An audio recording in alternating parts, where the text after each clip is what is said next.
So,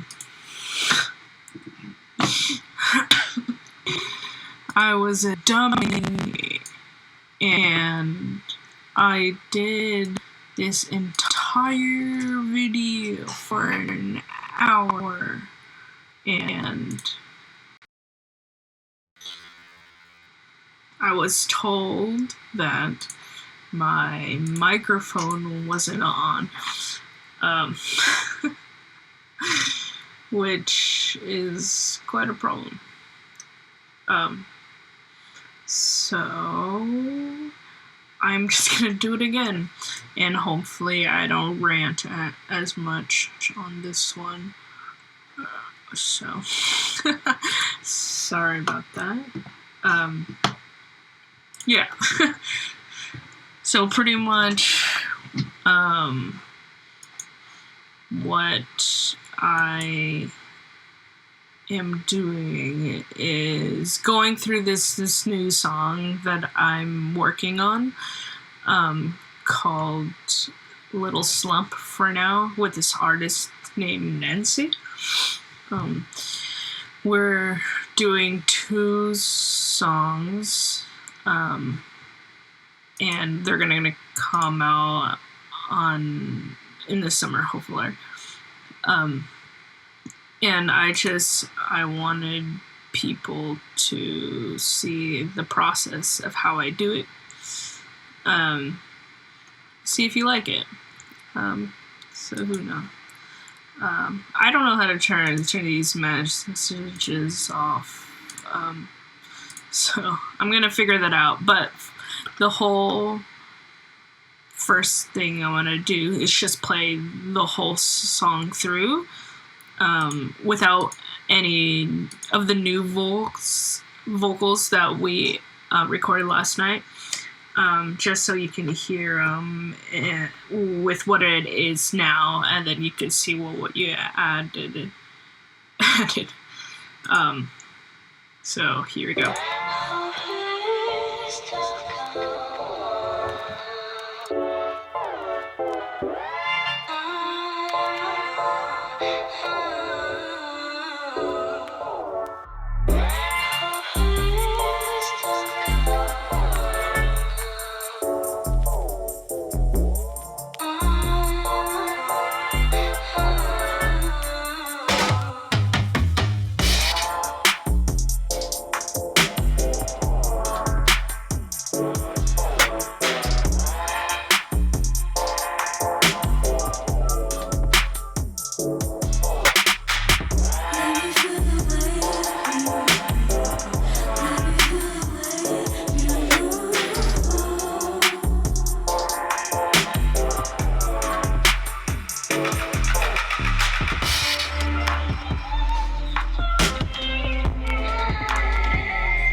Yeah, so that's the song. Just quickly,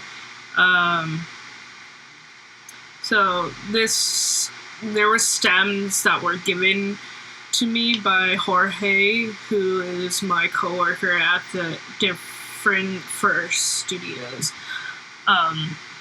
So he made a handful of songs, and I picked this one up, and it was sitting there for like a year or two, and I was like, oh, let's actually work on this. So I have an artist that I produced for, Nenci, who this song is for. Originally, I was going to make this song for someone else, like for a rapper, because what the beat was mostly like trap, and it sounded pretty like in that genre. So, but I wanted to try something new, with using like a trap beat and then changing it a little bit to like experimental electronic R&B. So from sitting on this song, I was like, I'm just gonna finish it, and I brought it to her, and she liked it too. So she wrote this main song. She just improvised this. She improvised this main melody over it. And it was this. And she recorded this on her iPhone at the studio.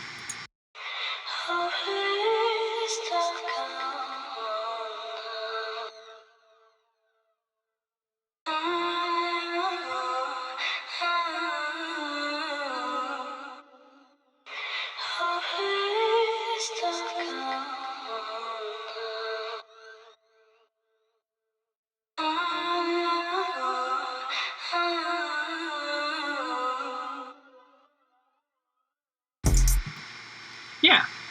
So that came first over the beat, and the beat had a kick drum, a snare, 808, and a synth line. And then I just filled it out, and changed a ton of sets. So that's what we're doing.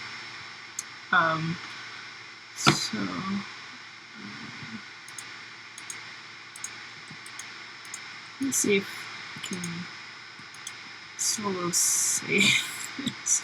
I only know it in Pro Tools. Don't really know how to do it here, but that is okay. Yeah, so I'm just gonna go quickly this time through what I did. So I got these kicks from Jorge, and at first they were pretty big because they took up most of the frequency spectrum in the lower end, because there was enough room, because there wasn't that many layers for it at the time. So I pretty much took the kick, I made it mono, because Ableton has like this stereo situation. So I like to make sure that it's in mono, even though the meters are showing that it's equal on both the left and right ears. Sometimes there can be issues in that it's not always mono, and especially because I got a stereo track instead of a mono track. So just to be really sure, I made it into mono, and then I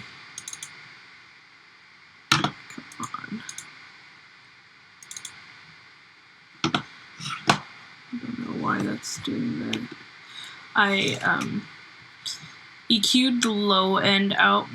I pretty much do that for all my low end instruments and sub stuff, because if you leave it in and there's just like all this low end, and it's, even though you don't hear it at the time, it still builds up, and the information is still there. So to reduce the amplitude and like make sure everything is clean, because then you can put the base information later with the master and stuff.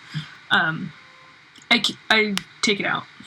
Usually when I'm using the native EQ, I usually do this like a sharp curve, but because of this kick, I like the lower end information, so I just did a little bit of a slope, and then I added some high end for like more of an attack, even though it's very subtle. I still wanted to do it, and then added a little bit of texture to it. So before it sounded like this.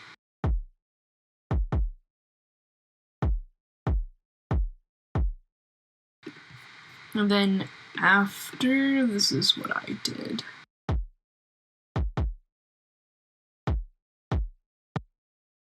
So it's a little bit crunchier, and it's a little smaller, so I can add a lot more stuff in that frequency range.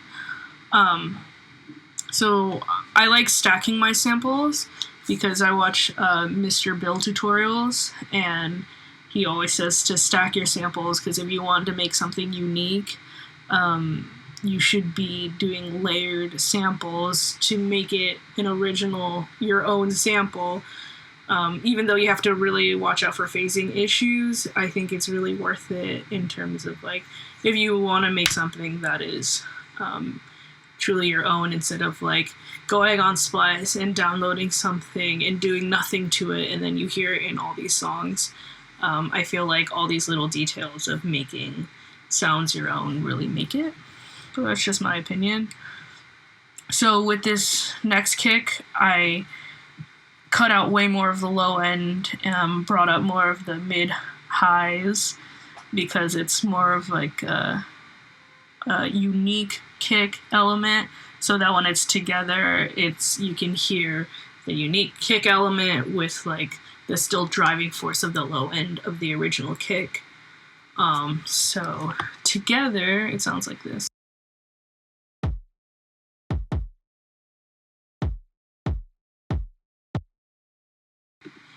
Yeah. And then the last thing I have in this kick group, which I should rename, but I have this like loop that I found that I messed with a lot to make sure that everything is in the spot that I want it to be. And I wanted, like, when you have a drum loop and you're putting it over another drum, I usually think that you have to subdue it a little bit, because I'm using it more of as a textural element. So I cut out a lot of the low end because there's a kick in this already.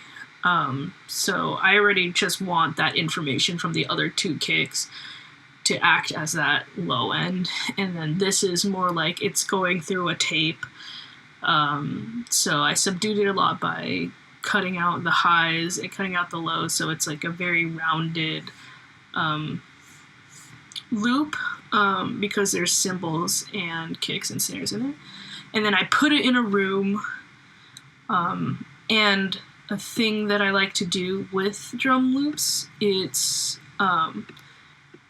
widening the stereo field, because you're like, as a listener, you're listening to it, there's a kick, there's a snare sometimes, and then you have this drum loop, and you have all this space instead of like piling it on top of each other, so everything is like way too close, and you're fighting for like space for your vocals, or having everything as present as it can be. You have all this space behind and lower and upper that you can fill in to make a really like immersive mix. And I think a good plugin that kind of emulates that is this free Sennheiser plugin, which I talk about a lot, but it's free, and is a really cool plugin because it's very user friendly, and the idea of it, you can make like really immersive 360 audio stuff. So pretty much the dot is like if you were right here, this is where the dot is of where the sound is. So this is right in front of your face, this is in back of your face, left ear, right ear, panning, but you have this full circle to like put your sound. And not only that, you can increase the stereo image of it while putting it anywhere. And also, one more element that is really tight is that there's an elevation. So if you have like a snare that's in front and that you want to take up this much space, everything is still leveled like this. But with this one, you can do elevation so it sounds like it's up here without having to raise the volume, which I think is really brilliant. And I think the way that this plugin pretty much calculates elevation is through the Doppler effect, because I've noticed that the higher it is, it changes the tonality of it a little, like the pitch a tiny bit up. And when you're down, you can hear the pitch go a little bit lower. Let me just play with it and you can hear what I'm talking about. So this is fully reset, and then you can see as I...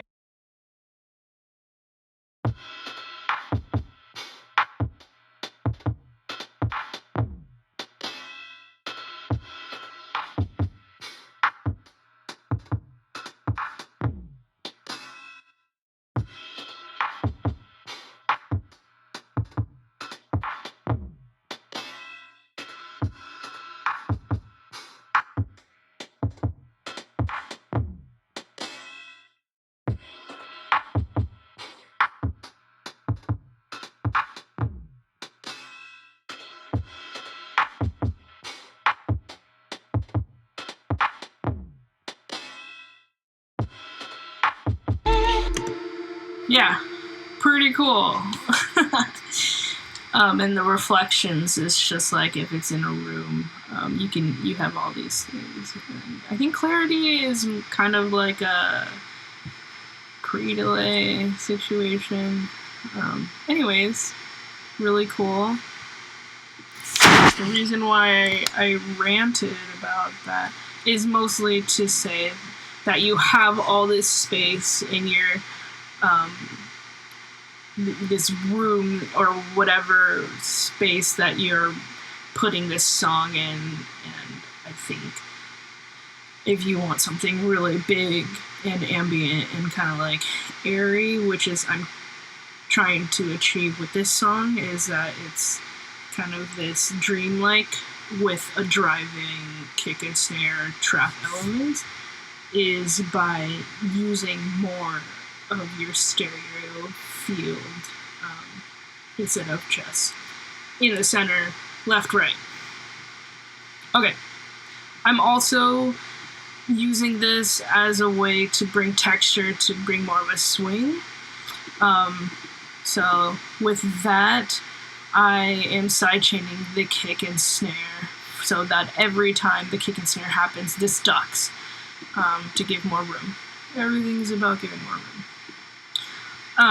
And then I glued it all together, cut out more of the lens just in case, added a little bit of attack, glued it together.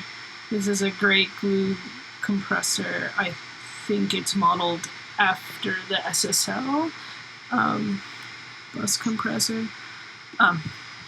Yeah, usually I've been doing it less where I group everything together in like this grouping that you have in Ableton, because you're stacking it on top of each other and you're putting those waveforms on top of each other, which can create more amplitude, or like, yeah, so that you have less headroom, and you want headroom so that when it hits the master channel, it's not clipping, and that whoever's mixing it or mastering it has enough room to level everything and bring it up.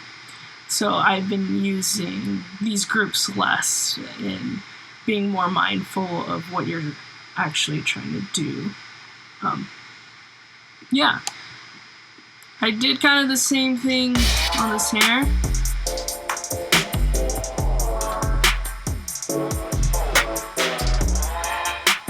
is the original snare that I got. Very trap snare, and then I added this on the bottom. The snare that he gave me, since it's so trappy, it's like very snap, and that's like a lot of high end. So I took that as put more high end, because originally it had more of the frequency spectrum, and I'm trying to carve out all the different spaces. So this is what it sounded like when it was given to me.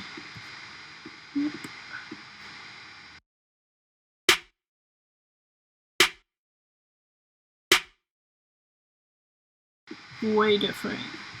So then I just took the snap. I use Renaissance X because I think it's a really good compressor for bringing out the highs. Every time I use it, I'm using it for high end, or if I want something brighter. And then I put a distortion. And Saturn, I feel like I'm still learning all the little things about it. It's a little finicky in terms of adding a lot of frequencies that I don't like. But a thing I learned about this plugin through a friend called Max Stark, he told me to just use this dynamics knob to add a bit of saturation instead of the drive knob. So it's much more subtle.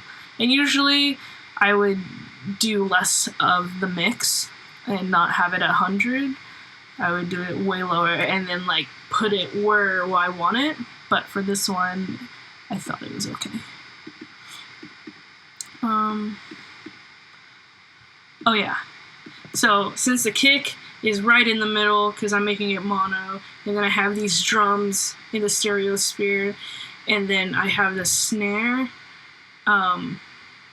Snares, I think, typically are like you hit it in the middle channel because it's like it hits you the hardest. But I wanted to subdue it a little bit, and make it more airy. So I opened up the width, and since there's not much low end information, I was able to do that without having things muddled. But I think it is cool having low end on the side channels. So this is pretty much my mid-side EQ, but using just a stereo field.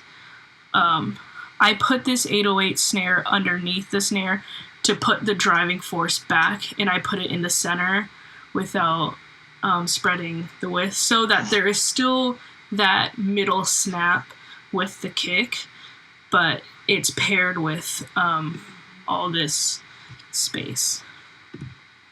The reason why I'm going through so much of the drums is because I feel like with this song and with any song, and it like having the percussion, the drums really be the center of everything and how it tonally will go, really makes a song. And then I got these hi-hats from Jorge, the original stems, and they're pretty much typical trap hats.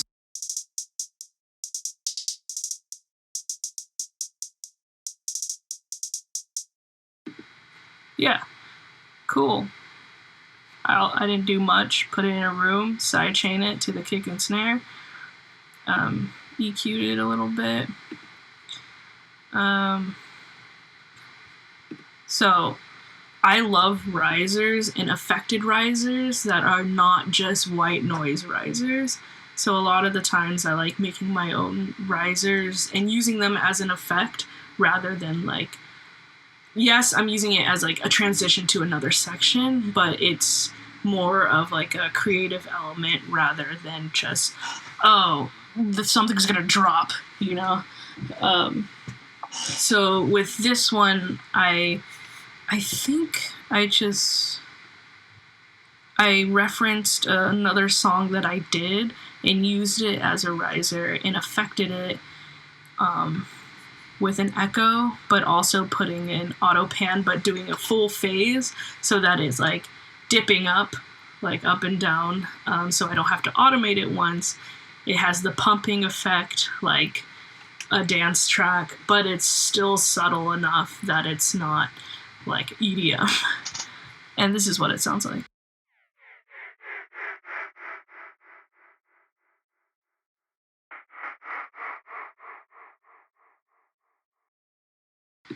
I used it both as a riser and a down riser, but a lot of times I don't do down risers unless I really need that like transition just happened.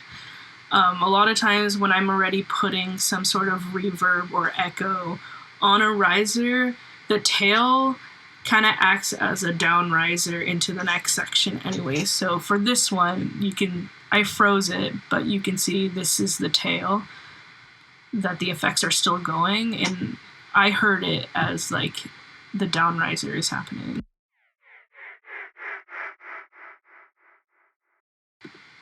Yeah.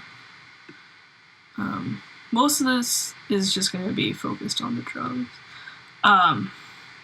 So from here on out, I mostly am using percussion as a way to swing it a little bit more and have it more of like a J. Paul vibe, because this song was heavily influenced by J. Paul, and have it so that not everything is on beat, even though the kick and the snare are very on beat, having other elements that are like pushing and pulling, so that it's more of like a bop rather than a straight up dance.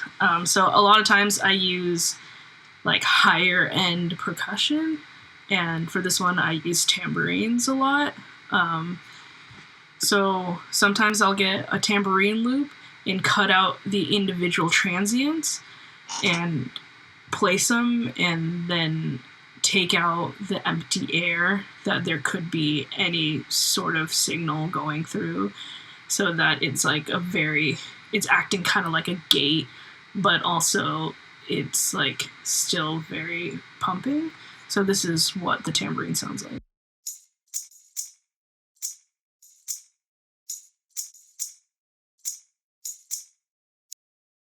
And then with the drums, this is what it.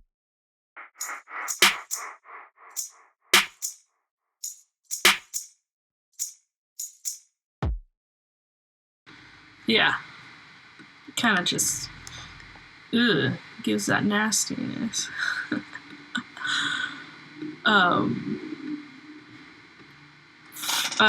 So this next part is I need to make more of my own drum fills. I was watching Arca last night, and she did this thing where she had like a folder of all these drum loops that she made, and then just like in making a new song, just would put them on each other and then like edit them really quickly while recording her own vocals, which I thought was really cool and very original. So right now I'm using a decap transition.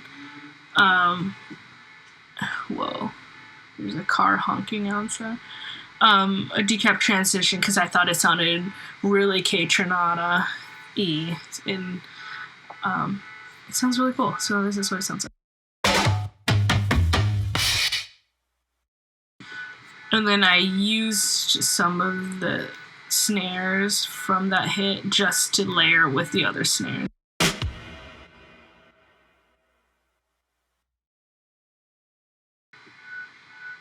What I thought is cool with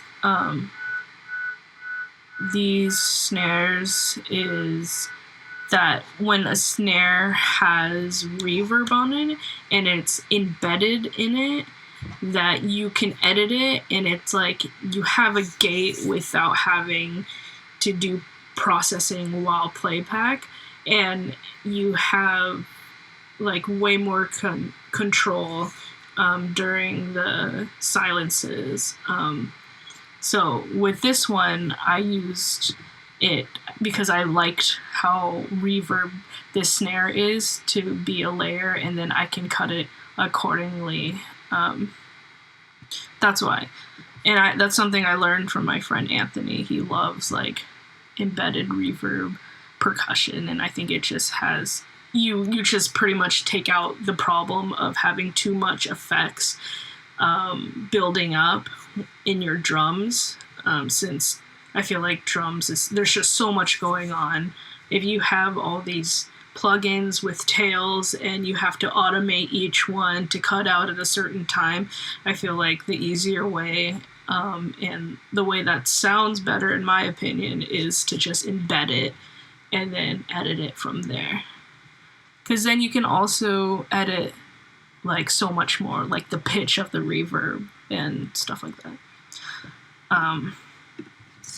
These are just added layers to the snare, and usually what I do with that is I try to fill in the field without taking up too much space, so to make sure the snare comes through, but in a very creative way.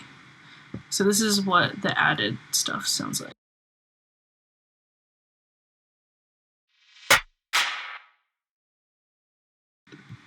Yeah, just a little thingy thing.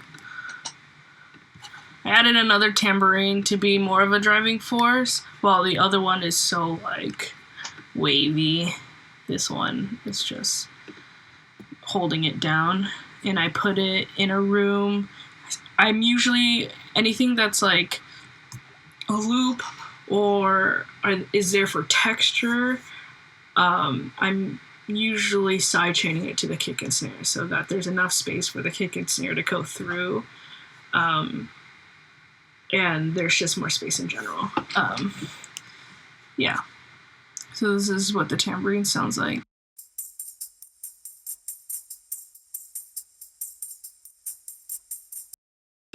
Yeah, I have a bit of a ping pong going on with the H delay, which I think is cool in terms of like panning without having to automate panning. It's just like it's going off in different places in your stereo field. This is just a riser I got that is claps. I honestly should have made my own, but for this song I thought it was appropriate. And then I added this error noise. So a lot of times with percussion, I'll just put random noises that aren't technically percussion or drum bass, just to create a bit more unique drums. So this is what this sounds like.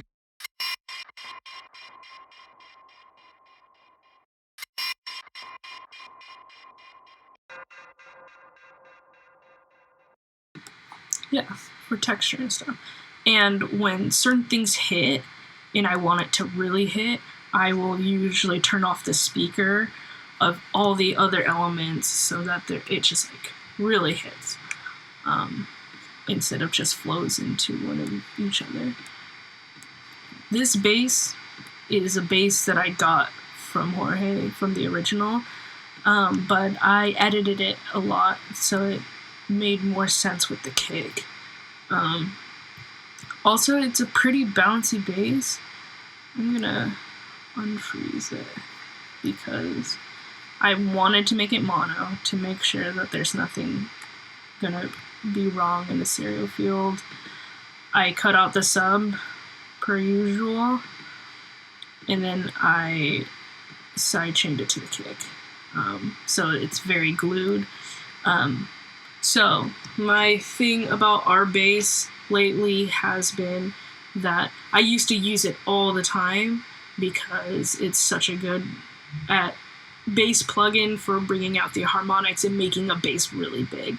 But the problem with that is that it makes it hard to mix because the bass is taking up so much room, and the bass in my headphones, these are pretty bass heavy.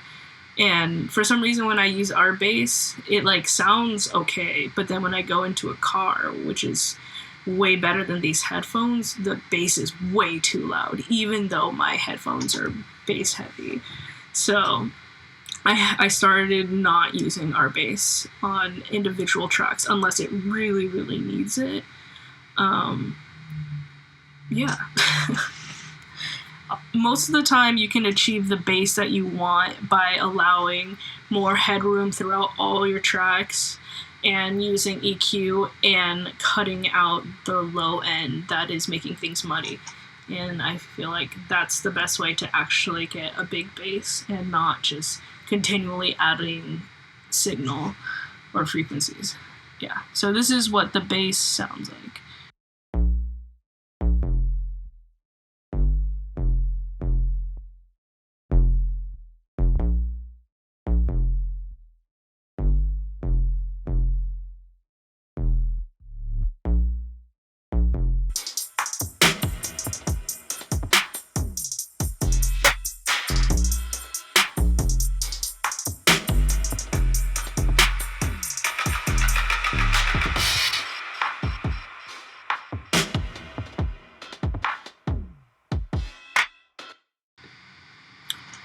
Yeah. To differentiate through the different sections, I wanted to use a different sub bass than that bouncy one. And one of my favorite bass VSTs or instruments is the native Ableton hip hop sub bass. It is so darn good. Like, you can put your own overtones, you can change it to be darker or brighter, add distortion. Like, you have all this, and it's clean and it's very malleable so that you can really have control of it the way you want to. Though sometimes I wish it had more of a transient designer for like the actual attack. So I put this sub bass in, and it does go underneath this other bass, and I didn't want it to compete, so I sidechained this longer sub bass to the kick, the snare, and this bass to make sure that you can still hear it sustaining, but it's still allowing space for all the other elements. So the way I did that is I put the bass in mono, just to make sure. Put side chains, get all the muddiness out again. And the last thing I did is put effects on it. And sometimes I like putting, like, widening the stereo field of the higher frequencies of a sub, so it's a little bit more twinkly.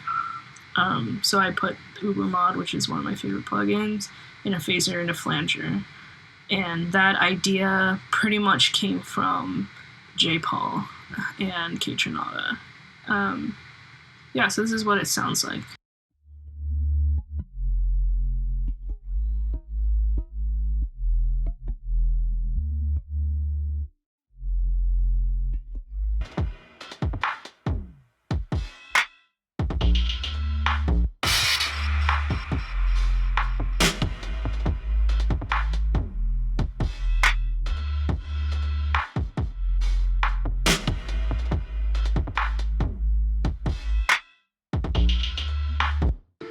Yeah.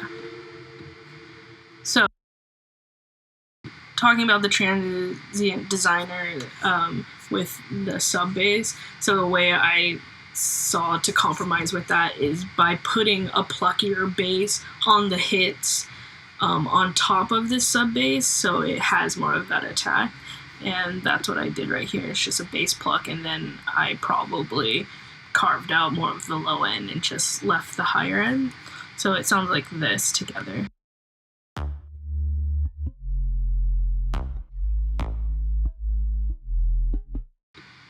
As opposed to just this. Just to make it come through a little bit. So the rest of this is just the synths. A lot of times I will, if there's just a chordal structure, so there's already a chord loop that I was given that I really like, and all I had to do after that is just fill in with different elements rather than like more chords or things like that. I just wanted this song to be more textural, so I put different sounds in different places that aren't acting as like a main lead line or a main chordal line. So this is what I did a lot with a lot of Prophets, which James Blake loves, so I've been using it a bit. So I'm just going to cycle through the different Prophet patches that I did, and all of them I put some sort of effect to like have it be very motion heavy. So like auto filters, auto pans, ping pong delays, things like that. So everything is just like blending into each other. So this is what it sounds like.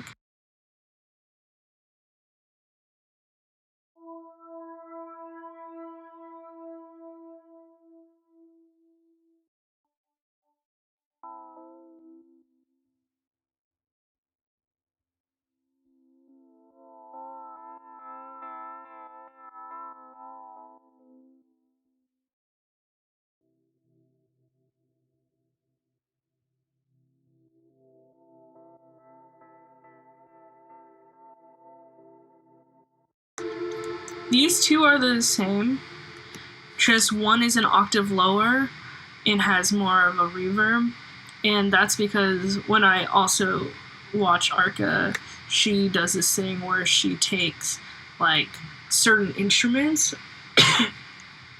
and will pitch them the same loop or the same sample or the same instrument. She'll pitch them at different semitones and then put them on top of each other and then compress them so that the more layers you put in doing that, there's a lot more harmonics in the sound. So with this one, I did exactly that, except for compressing them together. But this is what it sounds like with the synths and the drums.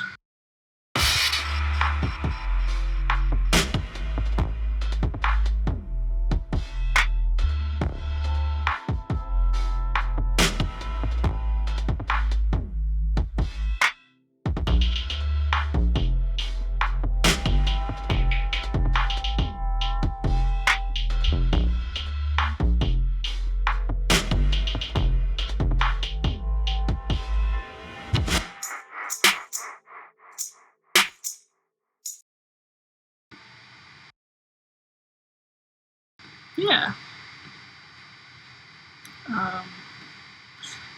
So I kind of lied, but I found this loop that the artist actually didn't like at first, but I kind of hid it in the song because I liked it so much. It gave a really like Brain Feeder Records kind of vibe.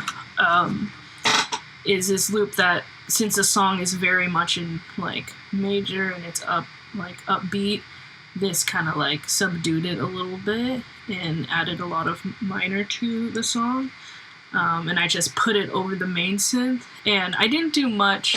Usually I don't put giant chordal loops like this because I don't want to have the same sound that other people are having, but I just loved it so much that I put it in. And I also automated the EQ so that it's moving a bit more, and of course sidechain. So this is the loop.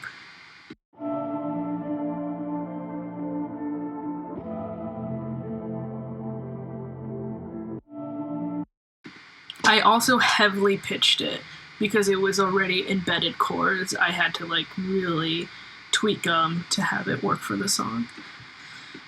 Because this main synth is pretty much the signature of this entire song, and this is one of the elements that I was given for this song. This is what it sounds like.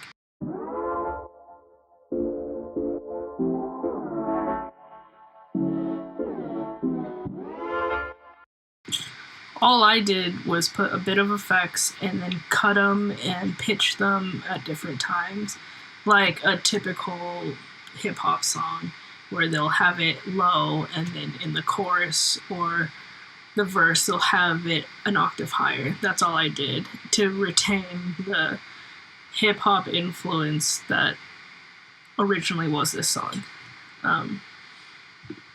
So there's that. And then I cut it up even more so that it hits at certain times. I just, cut it up a ton. I put some more textural elements and had them sidechain, pretty much the same stuff. I separated this main synth so many times because at first it was like the same synth over and over again, trying to make this song longer than 45 seconds. Last time when I got the song, it was like 45 seconds or less. I don't remember, but it was really short. So I was thinking about how to make a song interesting with such a, like, retaining the chordal structure and the sound, but not having it sound too repetitive. And, like, hip-hop, one of the ways is to make it an octave up, but that can only work so many times. That's why I did, like, cutting it up. Sometimes I'll go to the actual functions over here and put it on beats and then cut it, let me show you actually, instead of talking about it. Sometimes I'll take this, put it on beats, keep it on transient, and then toggle this so that it says how much to cut on each transient. So this is what it sounds like.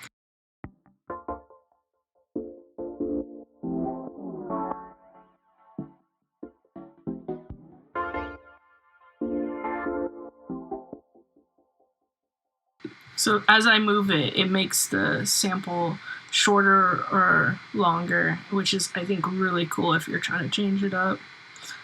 But I think I had it on complex first, which just retains the pitch and the elements that it was before. Adding more texture. Can't have enough texture. I added this prophet element.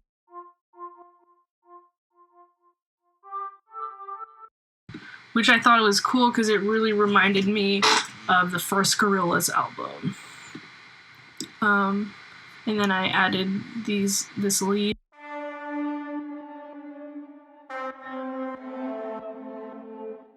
Which I used to foreshadow this solo section.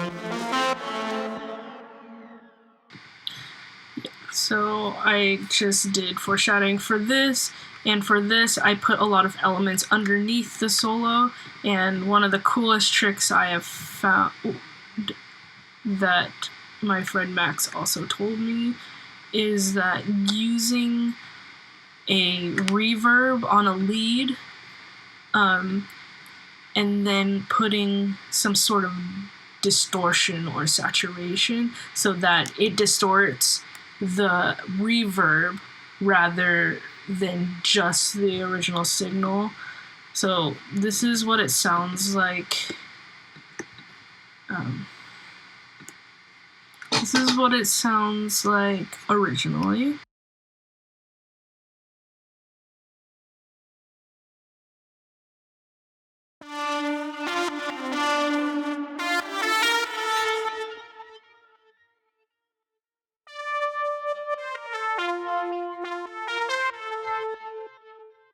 I do have it going through a parallel compressor in an auto pan, but this is what it is with everything.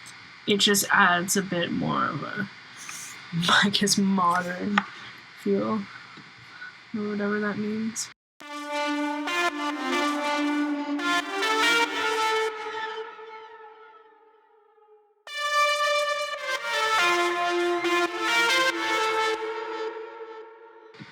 Yeah, and the rest of it I treated like the original synth with her vocals. I treated that like a synth, and did the same thing where I pitched it differently, I cut it up in different sections. Yeah.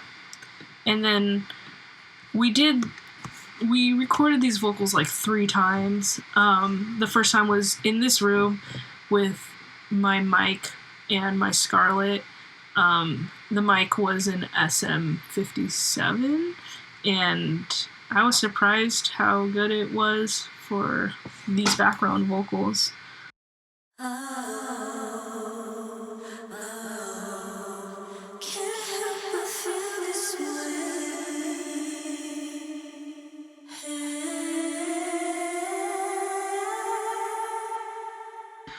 I thought that was pretty cool. As a main vocal, there was definitely issues, but for background vocals, that was really good. We recorded the main vocals a second time also in a bedroom, but with a better mic, or I guess better, an SM7, and it's still, the roll off on the high end was still too much. So last morning, we re-recorded in a treated room and with a condenser mic, my MXL, which is only like, I think 150 to 250.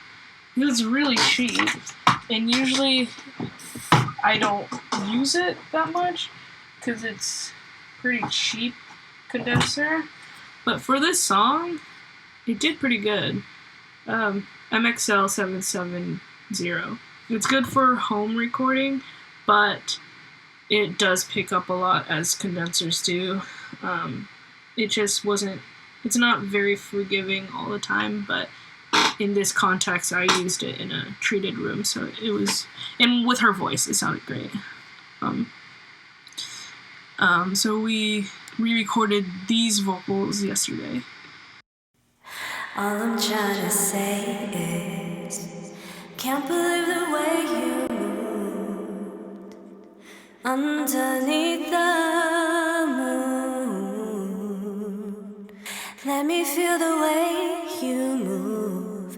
Let me feel the way you move underneath the moon. I haven't melodined or anything to that vocal yet. Yeah. And then we also recorded flute. She plays the flute. We recorded on the SM7, and I was a little scared about recording the flute because I've never recorded flute before, and I was afraid that the high end would be way too abrasive, so that's why I went with a dynamic mic. But the SM7, I was still scared that it would be too abrasive and get all those high end, but it did a really good job rolling off, and every time she took a step back from the microphone and there was a lot more space, it sounded a lot like more level and not so abrasive, because when I'm miking that hole, you can hear every mouth movement and every like miscellaneous air that's coming out from it. So this is what the flute sounds like that we did.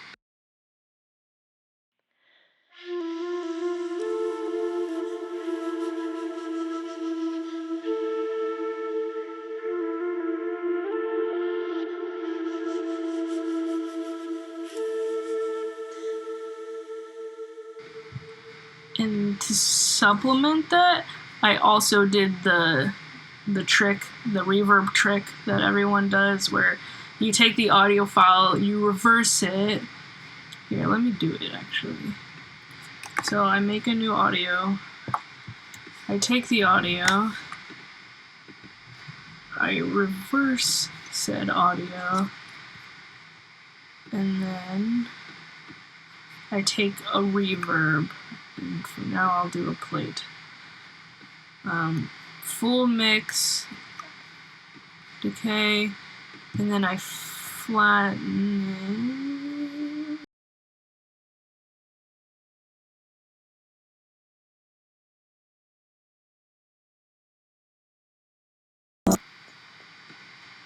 And then flatten it. So now the reverb's embedded, and then I'll reverse it again. So now the lead line is correct, but now there's a reverb tail going into it. This is what it sounds like now.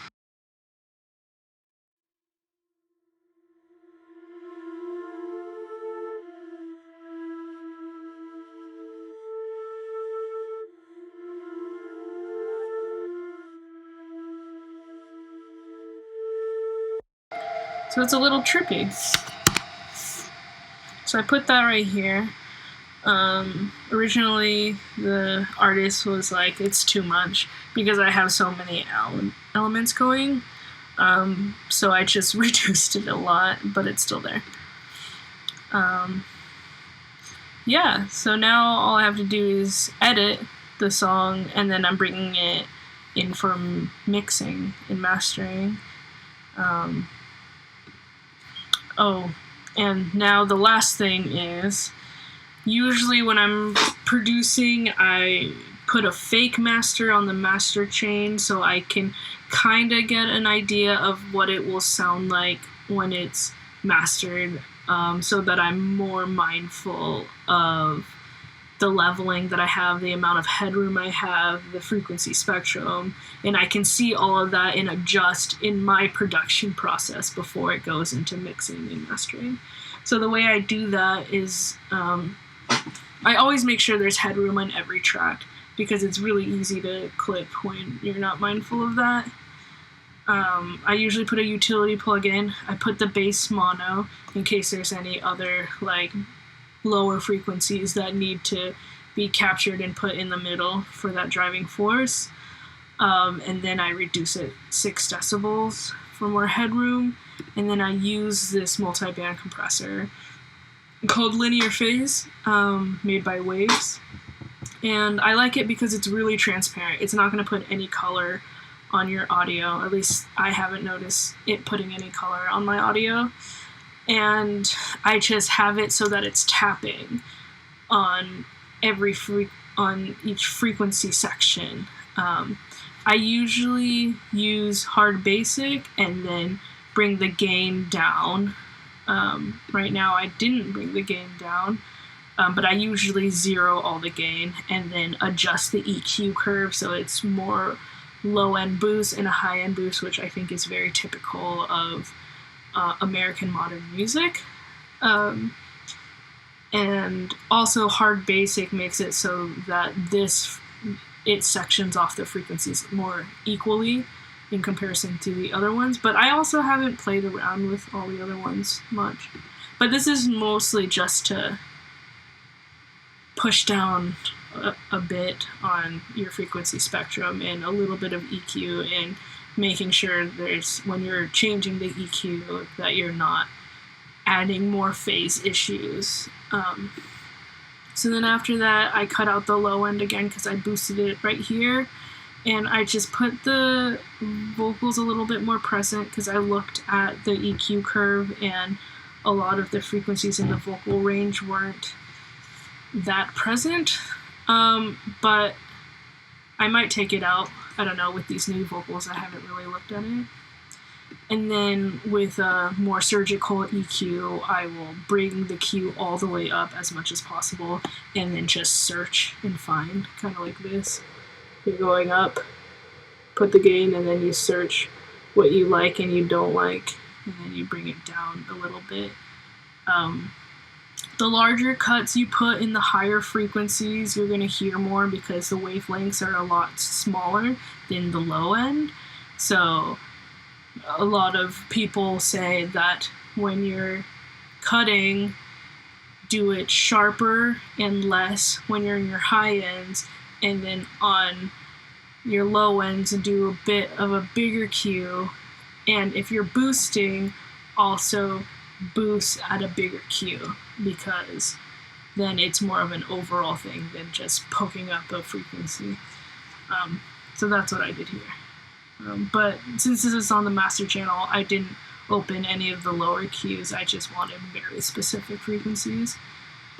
And then I used R bass because usually the master puts in more, at least from what I've seen, they put in more bass using our bass, but I don't know. That's just my experience.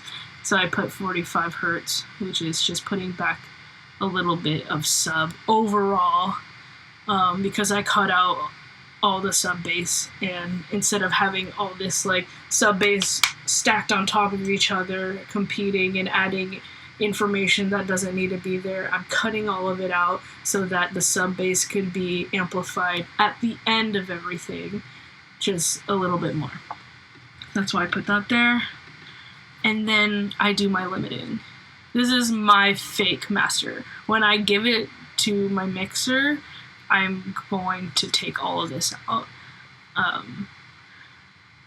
So I put 2 L2s. I put one at a fast attack, so it's just dipping down the attacks of the overall song. And I put it at -5, so it's giving more headroom. And then I put the threshold down where it kind of like hits at the 3. And then I don't put dither or shaping because I don't need it for this right now. And then I put another L2, and then I bring it up to whatever I want the loudness to be. And usually, I think right now, everyone's at -0.3. I don't know why I had mine at -1. And then I put it a slow attack. I'm still messing with what kind of slow attack I usually like, but I mean, it's fake, so. And then I put the threshold down where it's hitting at 3. And then I put the dither usually in the shaping at normal. I think, well, for this session, I don't know if I'm doing 16 or 24, but usually I want it 24/48. So yeah, that's too much information for a fake master. But anyways, I usually do that. But I'm going to take off the limiters right now because it's too loud. And yeah, that's how I made this song, and it should be out in the summer, and we're going to make music videos for it. If anyone wants to collab on that. And I'll probably just be doing more videos like this, where I'm going through a song that's going to be released, or going through certain plugins, or making stuff from scratch. Who knows? But let me know if there's a certain thing you want to see music related. Then yeah, we'll see. So now here's the whole song again, with the new vocals that we recorded. Still not fully mixed on these vocals, but I think they're okay to play for now. So here it is.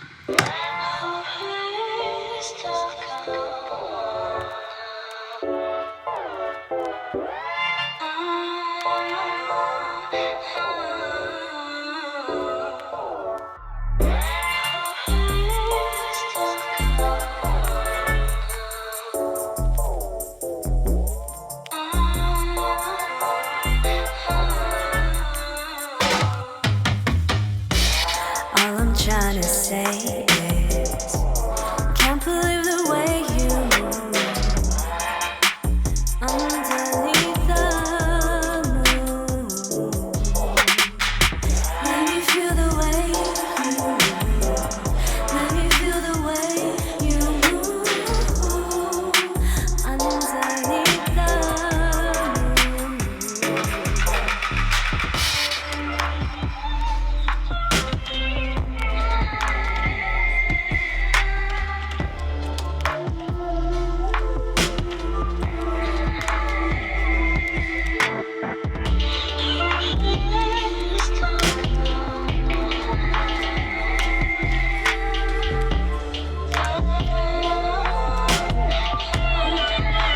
Hi, Necto.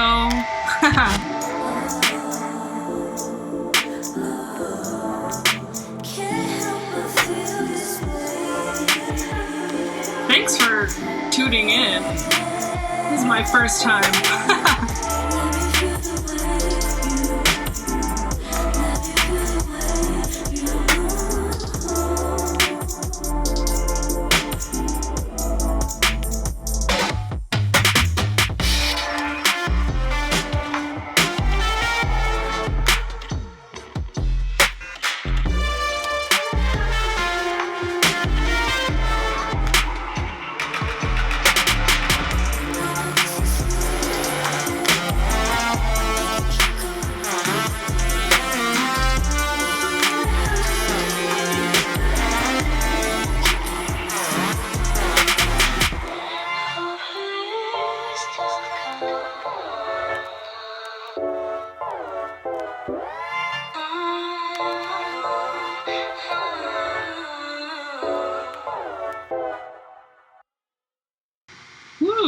So stay tuned.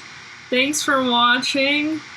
Wow, I feel very privileged that anyone's watching. Hopefully I finish this song very soon and can share it. And hopefully see you next time. Hit me up if you ever want to.